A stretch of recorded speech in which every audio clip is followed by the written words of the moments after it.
ശരിക്ക് ഇന്ന് എല്ലാ ദിവസവും സെലിബ്രേഷനാണ്. ഓരോ ദിവസത്തിനും ഓരോ പേരാണ്. പേരിട്ടുകൊണ്ടാണ് സെലിബ്രേറ്റ് ചെയ്യുന്നത്. Mother's day, father's day, children's day. ഇന്ന് നോക്കുകയാണെന്നുണ്ടെങ്കിൽ വാലന്റൈൻസ് ഡേ ആണ്, കമിതാക്കളുടെ ദിവസമാണ്. അപ്പോൾ ഈ വാലന്റൈൻസ് ഡേ എന്ന് പറയുമ്പോൾ കമിതാക്കൾ ഇപ്പോൾ എസ്പെഷ്യലി പെൺകുട്ടികളൊക്കെ കേൾക്കും ആൺകുട്ടികളെ ചില സിറ്റുവേഷനിലൊക്കെ തിരിച്ചു സംഭവിക്കും. ആൺകുട്ടികൾ തിരിച്ചു സംഭവിക്കും. അപ്പൊ അതൊക്കെ ഓരോ സാഹചര്യങ്ങളാണല്ലോ. അപ്പൊ യഥാർത്ഥത്തിൽ ഈ സാഹചര്യങ്ങളിൽ എങ്ങനെയാണ് ശരിക്കും പെരുമാറേണ്ടത്, എങ്ങനെയാണ് അതിനെ ഫേസ് ചെയ്യേണ്ടത് എന്നുള്ളതിനെ കുറിച്ചുള്ള ഒരു അഭിപ്രായം പറയും. ഞാൻ നമുക്ക് ആൺകുട്ടികളുടെ സൈഡിൽ നിന്നിട്ട് സംസാരിക്കും. ഇപ്പോൾ തേപ്പ് എന്ന് പറയുന്ന സമയത്ത് എല്ലാ പെൺകുട്ടികളും, എനിക്ക് തോന്നുന്നു തേപ്പ് എന്നുള്ള വേർഡ് ഏറ്റവും കൂടുതൽ ഉപയോഗിക്കുന്നത് ആൺകുട്ടികളാണ് അല്ലേ. പെൺകുട്ടികൾ ആൺകുട്ടികളെ തേച്ചു എന്നുള്ളതാണ് പറഞ്ഞുകൊണ്ടിരിക്കുന്നത്. ശരിക്കും നമ്മൾ ചിന്തിക്കേണ്ടത് എല്ലാ പെൺകുട്ടികൾക്കും പ്രേമിക്കാൻ ഇഷ്ടം അവൈലബിൾ ആയിട്ടുള്ള ഒരാളെയാണ്. അത് ശരിയല്ലേ?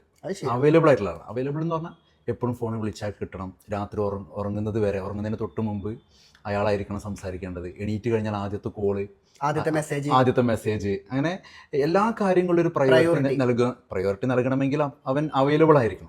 അവൈലബിൾ ആയിട്ടുള്ള ആളുകളെയാണ് പെൺകുട്ടികൾക്ക് പ്രേമിക്കാൻ ഇഷ്ടം. അപ്പോൾ വേറൊരു വശം എന്ന് പറയുന്നത് കല്യാണം കഴിക്കാൻ ഇഷ്ടം സെറ്റിൽ ആയിട്ടുള്ള ആളുകളെയാണ്. വളരെ കറക്റ്റ് അല്ലേ? കറക്റ്റ് അല്ലേ?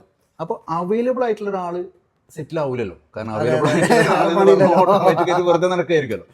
ഇതാണ് പൊതുവേ കാണപ്പെടുന്നത്. അപ്പോൾ ഒരു പ്രേമിക്കുന്ന സമയത്ത് ആ പെൺകുട്ടീനെ കിട്ടണമെങ്കിൽ അവൻ ഒരു പണിയില്ലാതെ നടന്നിട്ട് കാര്യമില്ല. അവനൊരു കരിയർ ബിൽഡ് ചെയ്ത് മുന്നോട്ട് പോയി സെറ്റിലായിട്ടുള്ള ആളായിട്ട് മാറുമ്പോഴാണ് ആ പ്രേമിച്ച പെൺകുട്ടീനെ വിവാഹം കഴിക്കാൻ പറ്റുക എന്ന ബോധം ഇവിടുത്തെ ആൺകുട്ടികൾക്ക് ഉണ്ടാവണം എന്നുള്ളതാണ്. അപ്പോൾ പൊതുവെ ഇങ്ങനെ ആസിഡ് ഒഴിച്ചിട്ടും അവളുടെ പാരൻസിനെ പോയിട്ട് വെട്ടിക്കൊന്നിട്ടും അവളെ വെട്ടിക്കൊന്നിട്ടൊന്നും കാര്യമില്ല. അതിനൊക്കെ അപ്പുറത്ത് നമ്മുടെ കഴിവില്ലായ്മ കൊണ്ടാണ് ഒരു പെൺകുട്ടീനെ നമുക്ക് കിട്ടാത്തത്.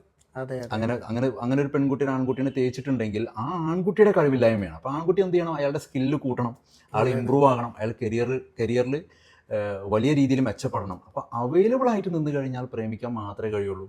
ഒരു സെറ്റിലാകുന്ന ആൺകുട്ടികളെ കഴിഞ്ഞോളണമെന്നില്ല. പക്ഷെ പ്രേമിക്കാൻ കഴിയും അവൈലബിൾ ആണെന്ന്. പക്ഷെ സെറ്റിലായ കഴിഞ്ഞാൽ 100%. അപ്പോൾ പ്രേമിക്കുന്ന അവൈലബിൾ ആയിട്ടുള്ള ആൺകുട്ടികൾക്കൊക്കെ സെറ്റിൽഡ് ആവാൻ കൂടി പറ്റട്ടെ എന്ന് നമുക്ക് പ്രാർത്ഥിക്കാം. അതെ, അങ്ങനെ ആവട്ടെ എന്ന് നമുക്ക് പ്രാർത്ഥിക്കാം.